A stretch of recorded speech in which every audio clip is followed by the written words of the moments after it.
Indian மார்க்கெட்டில் smart மணி கான்செப்டை எந்த மாதிரி யூஸ் பண்ணி நம்ம ட்ரேட் பண்ணலாம் அப்படிங்கிறத பற்றி நான் வந்து டீட்டெயிலாங்க வர சனிக்கிழமை அன்னைக்கு ஒரு ஆஃப்லைன் ஒர்க் ஷாப் வந்து கண்டக்ட் பண்ணுறேன். இது வந்து ஃப்ரீ ஒர்க் ஷாப் தான். சப்போஸ் உங்களுக்கு டைம் இருக்குது, உங்களால் ஈரோட்டுக்கு வந்து அட்டன் பண்ண முடியும் அப்படின்னா கண்டிப்பாக நீங்கள் ரிஜிஸ்டர் பண்ணிக்கோங்க. ரிஜிஸ்ட்ரேஷன் லிங்க் வந்து பார்த்தீங்கன்னா கீழே டிஸ்கிரிப்ஷனில் இருக்குது. அண்ட் இது லிமிடெட் சீட்ஸ் தான் இருக்குது இதுக்கு. ஸோ கொஞ்சம் சீக்கிரமாக ரிஜிஸ்டர் பண்ணிக்கோங்க. தேங்க்யூ. வணக்கம் ட்ரேடர்ஸ், வெல்கம் டு அனதர் எபிசோட ஸ்மார்ட் மணி சீரிஸ்ங்க. இன்றைக்கி நம்ம மார்க்கெட்டில் ஸ்மார்ட் மணி எந்த மாதிரி ப்ளே பண்ணியிருக்கு, எந்த மாதிரி தங்களை பொசிஷன் பண்ணியிருக்காங்க அப்படிங்கிறத பற்றி தான் ரொம்ப டீட்டெயிலாக பார்க்க போகிறாங்க. வாங்க நம்ம வீடியோக்குள்ளே போகலாம். ஸோ இன்றைக்கி வந்து பார்த்தீங்க அப்படின்னா ஏகப்பட்ட பாசிட்டிவான விஷயங்கள். இந்தியாவுக்கும் அமெரிக்காவுக்கான ட்ரேட் டீல் அப்படிங்கிறதே ஒரு மிக முக்கியமான பாசிட்டிவான விஷயம். தீபாவளி சேல்ஸ் ரொம்ப அதிகமாகிடுச்சு அப்படிங்கிற ஒரு பாசிட்டிவான விஷயங்கிற மாதிரி நிறைய பாசிட்டிவான விஷயங்கள் வந்து நம்ம மார்க்கெட்டை GIFT Nifty 400 point gap up பண்ணுற மாதிரி ஒரு இண்டிகேஷன் கொடுத்துக்கிட்டு இருந்தான். ஆனால் அதோட ஒரு 200 பாயிண்ட்டுக்கு பக்கமாக கேப் அப் வந்துச்சு. நான் என்ன நினச்சேன் அப்படின்னா அந்த கேப் அப் சஸ்டெயின் ஆகிறதுக்கான வாய்ப்புகளே இல்லை. ஏன்னா மார்க்கெட்டுக்கு அந்த கேப்பை சஸ்டெயின் பண்ணுறதுக்கு லிக்விடிட்டியே இல்லை. ஸோ ஒரு ட்ரெண்ட் அப்படிங்கிறது வந்து பார்த்தீங்கன்னா நான் அப்பப்போ சொல்கிறது தான், இன்ட்ராடேல ஆகட்டும் பொசிஷனல் ஆகட்டும், ட்ரெண்ட் கன்சிஸ்ட் ஆஃப் 2 கேண்டில்ஸ். உதாரணத்துக்கு மார்க்கெட் மேலே போகுதுன்னா it should consist of bullish candles as well as bearish candles. அதாவது இப்படி மார்க்கெட் மேலே போய் கீழே வந்து அதுக்கப்புறம் தான் மார்க்கெட் மேலே போக முடியும். ரொம்ப ரேராக தான் இந்த மாதிரி வந்து பார்த்தீங்கன்னா ரீட்ரேஸ்மெண்ட்டே இல்லாமல் வந்து பார்த்தீங்கன்னா சின்ன சின்ன ரீட்ரேஸ்மெண்ட்டோடையோ ஒரு 50 பாயிண்ட் ரீட்ரேஸ்மெண்ட் 1 ஹவர் கேண்டில் ரீட்ரேஸ்மெண்ட்டுங்கிற மாதிரி மேலே போயிட்டு இருக்கோம். It is not a trend, it is a parabolic move அப்படிங்கிறது தான் வந்து பார்த்தீங்கன்னா கான்செப்ட்டு. ஸோ அப்படி இருக்கிற பட்சத்தில் எவ்வளோ பெரிய பாசிட்டிவான நியூஸ் வந்தாலும் மார்க்கெட்டு இந்த கேப்பை சஸ்டெயின் ஆகிறதுக்கு வாய்ப்பு இல்லை அப்படிங்கிறது தான் என்னுடைய வந்து ஒரு தாட்டாக இருந்துச்சு. ஏன்னா லிக்விடிட்டி இல்லை, ரீட்டைலர்ஸோட ஸ்டாப் லாஸ் இருந்தால் தான் ஃபர்தராக மார்க்கெட்டால் மேலே போக முடியும். ஆனால் அவன் என்ன பண்ணா தெரியுமா, இன்னைக்கு 200 பாயிண்ட் கேப்பில் வந்துட்டு விழுந்தான் கீழே. ஓகே, இந்த ஃபர்ஸ்ட் கேண்டில் பார்த்து இவன் ஃபர்தராக கீழே தான் போக போகிறான்னு நினச்சேன். அப்போ தான் இந்த அட்வான்ஸ் டிக்ளைன் ரேஷியோன்னு ஒன்று இருக்குது. நிஃப்டி 50 இப்போது நிஃப்டி வந்து பார்த்தீங்க அப்படின்னா மேலேயோ கீழே இறங்குது அப்படின்னா அது இந்த நிஃப்டி 50 ஸ்டாக்ஸோடைய கான்ட்ரிபியூஷனை பொறுத்து தான் இருக்கும். உதாரணத்துக்கு இங்கே இருக்க நிறையா ஸ்டாக்ஸ் கீழே விழுந்துச்சுன்னா நிஃப்டியும் கீழே விழுகும். இங்கே இருக்க நிறைய ஸ்டாக்ஸ் மேலே போச்சுன்னா நிஃப்டியும் மேலே போகும். நிஃப்டி மேலே போகிறதுனால இந்த ஸ்டாக்ஸ் மேலேயோ கீழேயோ போகிறதில்ல. இந்த ஸ்டாக்ஸோடைய வெயிட்டேஜை பொறுத்து இந்த ஸ்டாக்ஸ் எவ்வளோ மூவ் பண்ணுது அப்படிங்கிறத பொறுத்து தான் நிஃப்டி வந்து பார்த்தீங்கன்னா பெர்ஃபார்மன்ஸ் பண்ணும். அப்போது காலையில் மார்னிங் இந்த ஃபஸ்ட்டு 5 மினிட்ஸில் கீழே விழும்போதும் சரி, அதுக்கப்புறம் ரீட்ரேஸ்மெண்ட் வரும்போதும் சரி, இப்போ கூட பாருங்களேன், இப்போது நிஃப்டி இன்னைக்கு ஃப்ளாட்டாக தானே முடிஞ்சிருக்கு. கிட்டத்தட்ட வந்து பார்த்தீங்கன்னா க்ளோசிங் பேசிஸில் 22 பாயிண்ட் பாசிட்டிவ்னு காட்டுறேன். ஆக்சுவலி நெகட்டிவ்ல முடிஞ்சிருந்துச்சு நிஃப்டி. அப்படி முடிஞ்சுமே 30 ஸ்டாக் பாசிட்டிவாகவும் 20 ஸ்டாக் வந்து நெகட்டிவாகவும் முடிஞ்சிருக்கு. ஸோ நெகட்டிவாக இருந்தது காட்டிலும் பாசிட்டிவாக இருந்த ஸ்டாக்ஸோட உங்களுக்கு நம்பர்ஸ் வந்து இங்கே அதிகமாக இருக்குது. இதுவே காலையில் எப்படி இருந்துச்சுன்னா 45:5 40:5 அப்படிங்கிற மாதிரி இருந்துச்சு. ஆஃப்டர்நூன் வரைக்குமே அது ஒரு ஸ்ட்ராங்கான ஒரு புல்லிஷ்னஸாக இருந்துச்சு. ஓவரால் மார்க்கெட்டே பயங்கர பாசிட்டிவாக இருக்கும்போது எப்படி நிஃப்டி விழுக முடியும் அப்படின்னு நினச்சிட்டு இருந்தப்போ உங்களுக்கு வந்து பார்த்தீங்கன்னா ஃபைனலாக வந்து ரிலையன்ஸ் கீழே விழுந்துச்சு, ஏர்டெல் கீழே விழுந்துச்சு, எட்டர்னல் பெரிய கான்ட்ரிபியூட்டரு, அல்ட்ராடெக்ஸ் சிமெண்ட் வந்து ரிசல்ட்டுக்கு அப்புறம் கீழே விழுந்துச்சு. இந்த மாதிரி சில ஸ்டாக்ஸ் எல்லாம் ஐசிஐசிஐ பேங்க், ஸோ இந்த மாதிரி சில ஸ்டாக்ஸ் எல்லாம் கான்ட்ரிபியூட் பண்ண வந்து பார்த்தீங்கன்னா நிஃப்டி வந்து கடைசியாக கிவ் அப் பண்ணி கீழே விழுந்துருச்சுங்க. அண்ட் இப்போது இங்கே வந்த ப்ரைஸ் ஆக்ஷனுக்கும் இங்கே வந்த ப்ரைஸ் ஆக்ஷனுக்கும் ஏதாவது வித்தியாசம் இருக்கா அப்படின்னு நீங்கள் பாருங்கள். சுத்தமாக ஒரு வித்தியாசமும் இருக்காது. It is a consolidation. இந்த டே ஹை இருக்குது பார்த்தீங்களா, இந்த டே ஹையை டியூஸ்டே அன்னைக்கு வந்து பார்த்தீங்கன்னா வந்த ப்ரைஸ் வந்து லிக்விடிட்டி ஸ்வீப் அடித்து கீழே விழுந்தான். அவன் இன்றைக்கே கீழே தான் விழுந்திருக்கணும். ஏன்னா ப்ரைஸுக்கு லிக்விடிட்டி வேணும், அதை எடுக்கிறதுக்காக கீழே விழுந்திருக்கணும். ஆனால் ஒரு பாசிட்டிவ் நியூஸை போட்டு தள்ளிட்டாங்க. அதனால் அவன் மேலே வந்தான், அவனும் கன்சாலிடேட் ஆனால். இந்த 1 மணி நேரம் மேலே போனது தாங்க என்னால் சகிச்சிக்கவே முடியல. எப்படிடா நீ மேலே போக முடியும்? நானும் யோசிச்சுட்டு இருக்கேன். சரி ஓகே, ட்ரெண்டு பயங்கர புல்லிஷாக இருக்குது, மேலே தான் போவான் போல் இருக்குது, இல்லைனா அவன் கன்சால்டேஷன் ஆகி முடிச்சிருவான்னு நினச்சேன். எப்போ இந்த டே ஹை கிட்ட ஒரு லிக்விடிட்டி ஸ்வீப் அடித்தானோ அப்போ ஒரு நம்பிக்கை பிறந்துச்சு. ஓகேப்பா, இவன் வந்து ஏதோ ஒரு வேலையை காட்ட போகிறான்ட்டு. அண்ட் அந்த லிக்விடிட்டி ஸ்வீப் அடித்து முடிச்சு இந்த டேலோவை தாண்டும் போது அந்த நம்பிக்கை அப்படிங்கிறது எனக்கு கொஞ்சம் அதிகமாச்சு. அந்த டேலோ இங்கே பார்த்தீங்களா, இது வந்து பார்த்தீங்கன்னா உங்களுக்கு டேலோ பிரேக்கு. அந்த இடத்துல வந்து பார்த்தீங்கன்னா ஒரு ஃபேர் வேல்யூ கேப் அப்படிங்கிறது வந்து ஃபார்ம் ஆயிருந்துச்சு. அந்த ஃபேர் வேல்யூ கேப்பை ரெஸ்பெக்ட் பண்ணி ஒரு போட்டான். இதில் வந்து தெளிவாக தெரிஞ்சிருச்சு மார்க்கெட் மேலே சஸ்டெயின் பண்ணுறதுக்கான லிக்விடிட்டி சுத்தமாக கிடையாது. மோஸ்ட் லைக்லி மார்க்கெட் இங்கிருந்து கீழே விழுறதுக்கு தான் அதிகமான வாய்ப்பு இருக்குது அப்படிங்கிற எல்லா விஷயங்களுமே இன்றைக்கி மார்க்கெட் நம்மளுக்கு சொல்லிருச்சு. அண்ட் அதை தாண்டி இன்ட்ராடேல இதெல்லாம் நடந்துச்சு. ஸோ இன்ட்ராடேல வந்து பார்த்தீங்கன்னா நடந்த மிக முக்கியமான விஷயம் என்னன்னா ஃபஸ்ட்டு 1 ஹவர் கேண்டில் வந்து புல்லிஷாக முடிஞ்சது. ஸோ இப்படி இது புல்லிஷாக முடிஞ்சதுனால புது பிரேக் ஆஃப் ஸ்ட்ரக்சர் அப்படிங்கிறது வந்து கிரியேட் ஆயிடுச்சு. அதன் காரணமாக நிஃப்டியோடைய சேஞ்ச் ஆஃப் கேரக்டர் அப்படிங்கிறது 25,796 அப்படிங்கிறதே இப்போது நிஃப்டியோடைய சேஞ்ச் ஆஃப் கேரக்டராக மாறிடுச்சுங்க. ஸோ என்னதான் இன்னைக்கு மார்க்கெட் வெறி கொண்டு கீழே விழுந்திருந்தாலும் ஹைஸை சஸ்டெயின் பண்ணல அப்படின்னாலுமே மார்க்கெட் இன்னுமே புல்லிஷாக தான் இருக்குது, இன்னும் பியரிஷாக மாறவில்லை. But there are higher chances of fall from here. இப்போது இதுதான் வந்து உங்களுக்கு 1 ஹவருடைய சேஞ்ச் ஆஃப் கேரக்டர். இதுக்கு முன்னாடி மார்க்கெட் இவ்வளோ தூரம் புல்லிஷாக இருந்தப்போ அதோட சேஞ்ச் ஆஃப் கேரக்டர் அப்படிங்கிறது இங்கே இருந்துச்சு. நான் கூட சொல்லிக்கிட்டு இருந்தேன், இவ்வளோ தூரம் கீழே போகிறது ரொம்ப கஷ்டங்க, இவ்வளோ தூரம் போகாது. மேபி மார்க்கெட் வந்து இங்கே எங்கேயாவது நிறைய கேப்ஸ்லாம் இருக்கும். நீங்கள் 4 ஹவரில் பார்த்தீங்கன்னாலும் டெய்லி டைம் ஃப்ரேமில் பார்த்தீங்கன்னா இங்கே நிறைய கேப்ஸ்லாம் இருக்கும். அந்த கேப்பெல்லாம் ஃபில் பண்ணி ரிவர்ஸ் ஆகிறதுக்கு வாய்ப்பு இருக்குது அப்படிங்கிற மாதிரி நான் யோசிச்சுக்கிட்டு இருந்தேன். அதற்கு ஒரு முட்டுக்கட்டை போடும் விதமாக அப்படியெல்லாம் இல்லை, நான் சேஞ்ச் ஆஃப் கேரக்டர் நான் இங்கேயே கொடுத்துட்றேன், 25,796 கிட்டேயே நான் கொடுத்துட்றேன் அப்படிங்கிற மாதிரி வந்து பார்த்தீங்கன்னா இப்போ சேஞ்ச் ஆஃப் கேரக்டரை இங்கே கொடுத்துருச்சு. அப்போது டெக்னிக்கலாக ப்ரைஸ் வந்து 1 ஹவரில் இதை தாண்டி ஒரு கேண்டில் க்ளோசிங்கை வச்சாலே நிஃப்டியோட ட்ரெண்ட் அப்படிங்கிறது பேரிஷாக மாறிடும். அண்ட் ஃபர்தராக ஒரு பெரிய ஃபாலை சந்திக்கிறது கூட நிறைய வாய்ப்பு இருக்குது. அதெல்லாமே நமக்கு ஒவ்வொரு பாயிண்ட்டுக்கிட்ட போய் அது எப்படி ரியாக்ட் பண்ணுது அப்படிங்கிறத பொறுத்து தான் சொல்ல முடியும். தற்போதைக்கு வந்து பார்த்தீங்க அப்படின்னா மொமெண்டம் அப்படிங்கிறது நிஃப்டிக்கு வந்து பார்த்தீங்கன்னா பேரிஷாக மாறி இருக்கு. இன்னைக்கு மார்னிங் ஓப்பனிங்கில் ப்ரைஸ் இந்த இடத்துல வந்து பார்த்தீங்கன்னா ஒரு பெரிய புல்லிஷ் கேண்டில் கொடுத்த உடனே நிஃப்டி ஆல் டைம் ஹையை தொட போகுது அப்படின்ட்டு லாங் என்ட்ரி எடுத்த நிறைய பேரை வந்து பார்த்தீங்கன்னா போட்டு தள்ளிட்டு ட்ராப் பண்ணிட்டு கீழே வந்திருக்கு. அந்த முன்னாடியே பேசின மாதிரி தான் இந்த இடத்துல வந்து பார்த்தீங்கன்னா ஒரு அன்ஃபில்டு டெய்லி டைம் ஃப்ரேமோட ஃபேர் வேல்யூ கேப் இருக்குது. கரெக்டாக அதோடைய 50% இந்த ஃபேர் வேல்யூ கேப்போடைய இருங்க ஒரு நிமிஷம், 50% இல்லை கொஞ்சம் மேலே போயிருக்கு. நான் கொஞ்சம் கோட்டை கொனையாக போட்டேன்,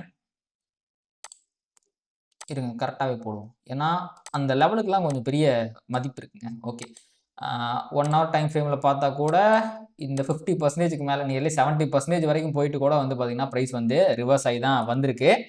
இது ஒரு ஸ்ட்ராங்கான பியரிஸ் என்ன நம்ம பார்க்கலாம். எப்படின்னா 1 day time frame fair value கேப்பில் போயிட்டு ரிவர்ஸ் ஆகி 1 ஹவர் டைம் ஃப்ரேமில் 2 ஃபேர் வேல்யூ கேப் வந்து பார்த்தீங்கன்னா ப்ரைஸ் போட்டிருக்கு. இது எல்லாமே வந்து பார்த்தீங்கன்னா பியரிஸ் சைன் தான்.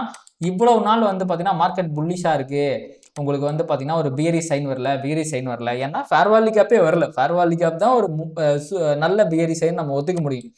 அந்த விதத்தில் பார்க்கும்போது இன்றைக்கி நல்லது ஒரு ஃபேர் வேல்யூ கேப் அப்படிங்கிறது வந்திருக்கு. இப்போது மார்க்கெட் இங்கேருந்து கீழே விழுறதுக்கான வாய்ப்புகள் இருக்குது. அப்படின்னா இந்த 2 ஃபேர் வேல்யூ கேப் ஃபில் ஆகாமல் இருக்குது பார்த்தீங்களா, இதை ஃபில் பண்ணிட்டு கூட கீழே விழுகலாம். So until price crosses these 26,038 இங்கேருந்தே வந்து பார்த்திங்கன்னா ஹையர் ப்ராபபிலிட்டி, அதாவது ஒரு 80% ப்ராபபிலிட்டி மார்க்கெட் கீழே விழுறதுக்கு தான் இருக்குது.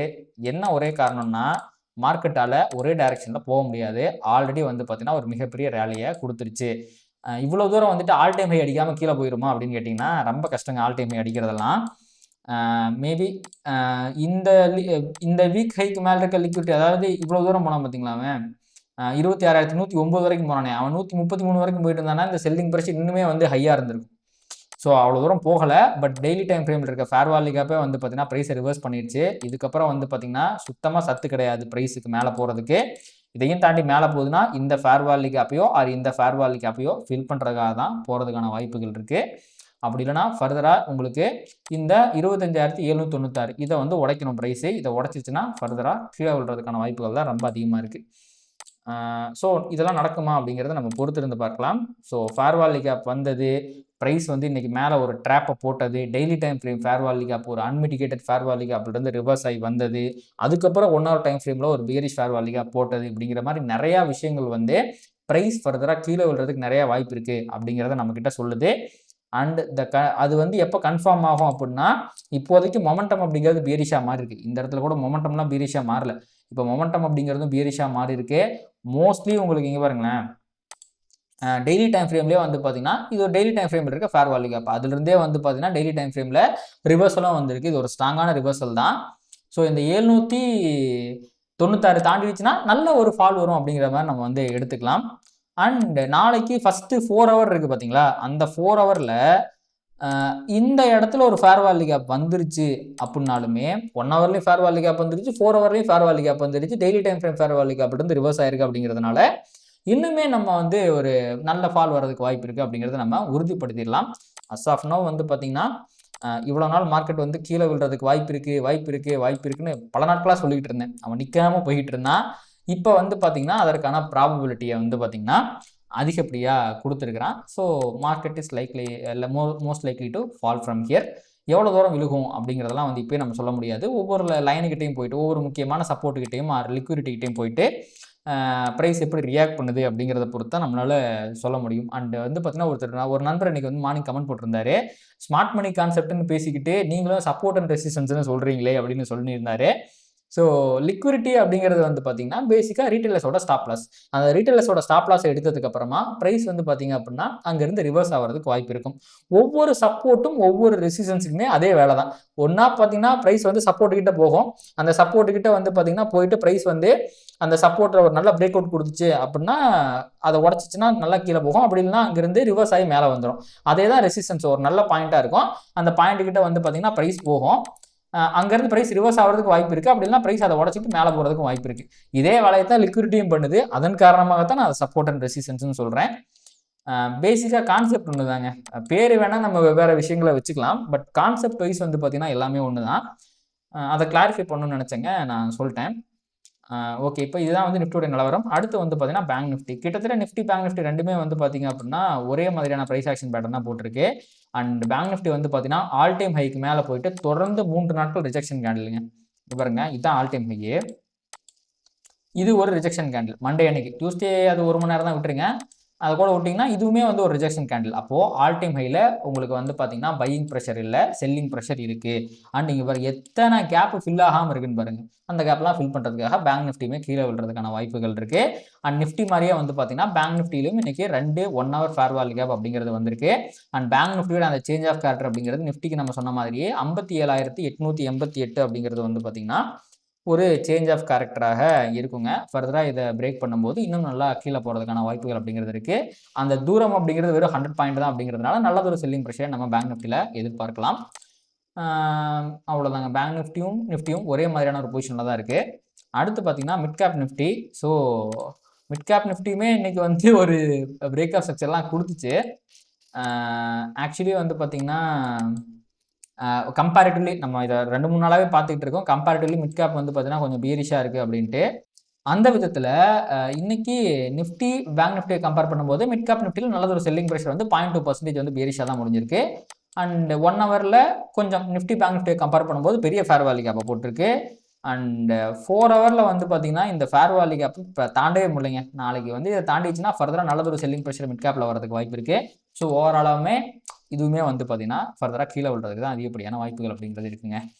அண்ட் இன்னைக்கு பாருங்களேன், நேற்றுலாம் வந்து ஒரு 400 பாயிண்ட்டுக்கு பக்கமாக இந்த கிஃப்ட் நிஃப்டி வந்து இது பண்ணிக்கிட்டு இருந்தான், இது கேப் அப் காமிச்சிட்டு இருந்தான். இன்னைக்கு பாருங்கள் 328 பாயிண்ட் டவுனில் முடிஞ்சிருக்கான். அங்கே கிஃப்ட் நிஃப்டிக்கு வந்து பார்த்தீங்கன்னா இந்த லிக்விட்லேருந்து ரிவர்ஸ் ஆகி 4 ஹவர் டைம் ஃப்ரேம்லேயே ஃபேர் வேல்யூ கேப் வந்துருச்சு பாருங்கள். ஸோ இது எல்லாமே வந்து பார்த்தீங்கன்னா கொஞ்சம் ஒரு பியரி சைன் இன்டியூஸ் ஆயிடுச்சு அப்படிங்கிற மாதிரியான ஒரு அர்த்தம் தான். கிஃப்ட் நிஃப்டியை பார்த்து பெரிய இது இல்லை, பட் ஸ்டில் சொல்கிறேன். நிறைய பேர் வந்து கிஃப்ட் நிஃப்டி கேப்பில் ஓப்பன் ஆன உடனே அதுவும் கரெக்டாக நிஃப்டியும் அந்தளவுக்கு ஓப்பன் ஆகிருன்னு நினைப்பீங்க. அப்படிலாம் கிடையாது. இதுக்கும் ஸ்பாட் நிஃப்டிக்கும் நிறைய வித்தியாசங்கள் அப்படிங்கிறது இருக்குது. இது வந்து ஒரு ரெஃபரன்ஸ் பாயிண்ட்டாக தான் வச்சுக்கணும். அது அப்படியே நடக்குங்கிறதுலாம் கிடையாதுங்க.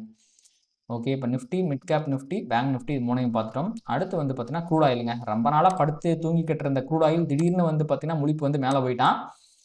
1 ஹவர் டைம் ஃப்ரேமில் வந்து பார்த்தீங்கன்னா இதுதான் சேஞ்ச் ஆஃப் கேரக்டராக இருந்துச்சு. 57.71 அப்படிங்கிறது அந்த சேஞ்ச் ஆஃப் கேரக்டர் தாண்டி அதுக்கப்புறம் வந்து பார்த்தீங்கன்னா இந்த ஃபேர் வேல்யூ கேப்பை ரெஸ்பெக்ட் பண்ணி அவன் பாட்டுக்கு மேலே போயிட்டு இருக்கான். 1 ஹவரில் மட்டும் கிடையாது, 4 ஹவர் டைம் ஃப்ரேமில் ஃபேர் வேல்யூ கேப்பை போட்டிருக்கான். இங்கே பாருங்கள், இந்த ஃபேர் வேல்யூ கேப் வந்து ப்ரைஸ் வந்து இந்த இடத்த ரெஸ்பெக்ட் பண்ணி மேலே போயிருக்கான். ஸோ இது வந்து பார்த்தீங்கன்னா ஒரு ப்ராப்பரான டிஸ்ட்ரிபியூஷன் மூலம் வந்து பார்த்தீங்கன்னா மேலே போயிட்டுருக்கு. அண்ட் ஃபர்தராக வந்து பார்த்தீங்கன்னா இந்த டெய்லி டைம் ஃப்ரேமில் இருக்க இந்த ஃபேர் வேல்யூ கேப் அப்படிங்கிறது ஒரு முட்டுக்கட்டையாக இருக்கிறதுக்கு வாய்ப்பு இருக்குது. இதுவும் ப்ரைஸ் தாண்டிடுச்சுன்னா அடுத்த இலக்கு அப்படிங்கிறது வந்து பார்த்தீங்கன்னா இதான் ட்ரான் லிக்விடிட்டியாக இருக்கும். 62.94 அப்படிங்கிறது. இதை தாண்டப்படும் போது இன்னும் ஃபர்தராக மேலே போகிறதுக்கு வாய்ப்பு இருக்குது. உங்களுக்கு வந்து பார்த்தீங்கன்னா டுவர்ட்ஸ் அடுத்த வீக்கோட ஹை இந்த பார்த்தீங்களா, இங்கே இருக்குது பார்த்தீங்களா, 65.41 வரைக்கும் போகிறதுக்கு வாய்ப்பு இருக்குது. ரொம்ப நாளாக பியரிஷாக இருந்த க்ரூட் ஆயில் இப்போ தான் வெகுண்டு எழுந்து இதோ வரேன் அப்படிங்கிற மாதிரி அடிச்சு உடச்சி மேலே போயிட்டு இருக்கான். ஸோ இந்த புல்லிஷ் மொமெண்டம் கண்டினியூ ஆகிறதுக்கு வாய்ப்பு இருக்குது. இந்த டெய்லி டைம் ஃப்ரேமோட ஃபேர் வேல்யூ கேப்பும் தாண்டப்படும் போது இன்னும் நல்லது ஒரு பையிங் ப்ரெஷர் நம்ம வந்து எக்ஸ்பெக்ட் பண்ணலாம். சப்போஸ் இங்கேருந்து ப்ரைஸ் ரிவர்ஸ் ஆகுதுன்னு வச்சுக்கோங்களேன், அதுக்கான முதல் சைன் என்னன்னா இந்த இடத்துல போட்ட ஃபேர் வேல்யூ கேப்பை ரெஸ்பெக்ட் பண்ணால் ப்ரைஸ் கீழே போகணும். அது ஃபஸ்ட்டு சைன். அதுக்கப்புறம் ஒரு பீரிஷ் 1 ஹவரில் ஃபேர் வேல்யூ கேப்பை போட்டுச்சுன்னா இப்போ நம்ம நிஃப்டியில் சொல்கிறோம் பார்த்தீங்கன்னா டெய்லி டைம் ஃப்ரேம்லேருந்து ரிவர்ஸ் ஆகி வருதுன்னு, அந்த மாதிரி இதுக்கு பவர் இருக்குன்னு அர்த்தம். பட் இதை ஆல்ரெடி ஓவர் சோல்ல இருக்கிறதுனால இங்கேருந்து மேலே போகிறதுக்கான வாய்ப்புகள் தான் அதிகமாக இருக்க மாதிரி தெரியுதுங்க. இதுதான் யூஎஸ் ஆயிலோட நிலவரம். அடுத்து கோல்டுங்க. கோல்டு புல்லிஷாக தாங்க இருக்குது. என்ன விஷயம்னா இந்த 3943 அப்படிங்கிறத தாண்டினா தான் வந்து பார்த்தீங்கன்னா கோல்டு பீரிஷ் ஆகுது டெய்லி டைம் ஃப்ரேமில். ஸோ அதை தாண்டாத வரைக்கும் வந்து பார்த்திங்கன்னா கோல்டு வந்து it is likely to remain bullish. And இங்கே பாருங்கள், இந்த ஃபேர் வேல்யூ கேப் வந்து ப்ரைஸ் ரிவர்ஸ் ஆகி போயிருக்கு. 1 hour டைம் ஃப்ரேமில் பாருங்கள், ஒரு நிமிடம் இருங்கள். இங்கே பாருங்கள், இந்த இன்வெஸ்ட் ஃபேர் வேல்யூ கேப்பை தள்ளிட்டு மேலே தான் போயிருக்கு. ஸோ இப்போதைக்கு வந்து பார்த்திங்கன்னா கண்டிப்பாக பியரிஷ் ஆச்சுலாம் சொல்ல முடியாது.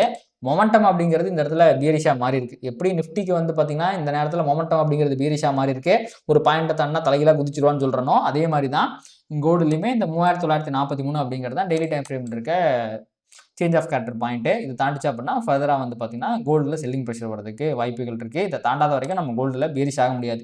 ஏன்னா இந்த இடத்துல இருக்க லிக்விடிட்டி எடுத்துகிட்டு கூட மேலே போகிறதுக்குலாம் வாய்ப்பு இருக்குது. ஸோ அதனால் வந்து பார்த்திங்கன்னா இன்னுமே கோல்டு புல்லிஷாக தான் இருக்குது. அது மேபி இந்த டெய்லி டைம் ஃப்ரேமில் இருக்க ஃபேர் வேல்யூ கேப்புக்குள்ளே போயிட்டு அகைன் ஒரு 1 hourல ஃபேர் வேல்யூ கேப்லாம் போட்டு ரிவர்ஸ் ஆச்சு அப்படின்னா மேபி அது இன்னுமே ஒரு கன்ஃபர்மேஷன் கொடுக்கலாம் டுவர்ட்ஸ் இந்த லெவல் ஆஃப் லிக்விடிட்டி வரைக்குமே ப்ரைஸ் வரதுக்கான வாய்ப்பு இருக்குது. ஏன்னா ஃபேர் வேல்யூ கேப்புக்குள்ளேயும் லிக்விடிட்டி இருக்கும். Price will always travel from one level of liquidity to another level of liquidity அப்படிங்கும்போது இந்த லிக்விடிட்டியிலிருந்து இந்த லிக்விடிட்டி வரைக்கும் வரதுக்கான வாய்ப்புகள் கூட இருக்குது. ஸோ அப்படி வந்து கோல்டு பியரிஷாக கீழே போகும் அப்படின்னாலுமே இங்கே போயிட்டு அது வந்து ரிவர்ஸ் ஆகும்போது நம்ம என்ட்ரி எடுக்கும்போது ஒரு ஹை ப்ராபபிளான low risk high reward setup அப்படிங்கிறது கிடைக்குங்க. ஓகே, இதுதான் வந்து கோல்டுடைய நிலவரம். க்ரூட் ஆயில் பார்த்துட்டோமா, க்ரூட் ஆயிலும் பார்த்துட்டோம். அண்ட் ஃபைனலாக வந்து பார்த்தீங்கன்னா பிட்காயின் வந்து பார்த்தீங்கன்னா மொமெண்டம் இல்லாமல் சுற்றிக்கிட்டு இருக்கான். There is no sign of புல்லிஷ்னஸ் எட்டுங்க. 4 hour டைம் ஃப்ரேமில் எனக்கு ஒரு புல்லிஷ் ஃபேர் வேல்யூ கேப் வரணும், வந்துருச்சு. வந்தால் பத்தாது, அதை ரெஸ்பெக்ட் பண்ணணும் ப்ரைஸ். இங்கே பாருங்கள், அதே மாதிரி தான் இந்த இடத்துல ஒரு ஃபேர் வேல்யூ கேப்பை கொடுத்தாங்க. நானும் நம்பினேன் இவனை, ஓகே இவன் மேலே தான் போக போகிறான்னு. அப்படியே பாருங்கள் ஒரு இன்வெஸ்ட் பண்ணி விட்டான். அப்போனா என்ன அர்த்தம்னா ஸ்மார்ட் மணி இது அக்குமுலேஷன் ஜோனாக வந்து இப்போ கன்வெர்ட் பண்ணிக்கிட்டு இருக்கு, மாற்றிக்கிட்டு இருக்குன்னு அர்த்தம். ஸோ இந்த இடத்துல பிட்காயின் அப்படிங்கிறது தற்போதைய நிலைமைக்கு புல்லிஷாகவும் கிடையாது, பியரிஷாகவும் கிடையாது. It is in accumulation zone. So இந்த ஒரு கன்சாலிடேஷன் அப்படிங்கிறது you can consider it as an accumulation. So அதுக்கப்புறம் வந்து பார்த்தீங்கன்னா மேனிப்புலேஷன் வரணும், டிஸ்ட்ரிபியூஷன் வரணும். அது கீழே போய்ட்டும் மேலே வரலாம், ஆர் மேலே போய்ட்டும் கீழே வரலாம். ஸோ இந்த மாதிரியான ஒரு பேட்டர்ன் அப்படிங்கிறது பிட்காயினில் ஃபார்ம் ஆகிறதுக்கு வாய்ப்பு இருக்குது. ஸோ இப்போதைக்கு பிட்காயின் வந்து மேலே போயிடும்னு சொல்ல முடியாது. பட் வீக்லி டைம் ஃப்ரேமில் வந்து பார்த்தீங்கன்னா இங்கே இருக்க லிக்விடிட்டிலாம் வந்து எடுத்துருக்கு. இங்கேருந்து மேலே தான் போகணும், ஆனால் அதற்கான சைன்ஸை இன்னும் அவன் காட்ட மாட்டேங்கிறான். ஸோ மேபி இந்த 4 hour ஃபேர் வேல்யூ கேப்லாம் ரெஸ்பெக்ட் ஆகி நல்லது ஒரு ரிவர்சல் கேண்டில் வந்துச்சுன்னா வேணால் இவனை நம்பலாம். அப்படி இல்லைனா வி ஷுட் வெயிட் ஃபார் நல்ல மேனிப்புலேஷன். இங்கே இருக்க லிக்விடிட்டியை வந்து ஸ்வீப் பண்ணி மேனிப்புலேட் பண்ணிட்டு கூட மேலே போகிறதுக்கான வாய்ப்புகள் இருக்குது. As of now there is no clear trend in பிடிசிங்க. அவ்வளோதான் நினைக்கிறேன், எல்லாத்தையும் கவர் பண்ணிட்டோம். இருங்க ஒரே நிமிஷம். இது வந்துருக்குங்க, அது பேர் என்னது, டெஸ்லாவோட ரிசல்ட் வந்து வந்துருந்துச்சு. மார்னிங்கே பார்த்துட்டு தான் நினைக்கிறேன். ஒரு நிமிஷம் இருங்க, அது ஏதாவது இன்னும் அதிகமாக கீழே போச்சான்னு பார்த்து போனோமே. காலையில் 3.5% கீழே இருந்தான்.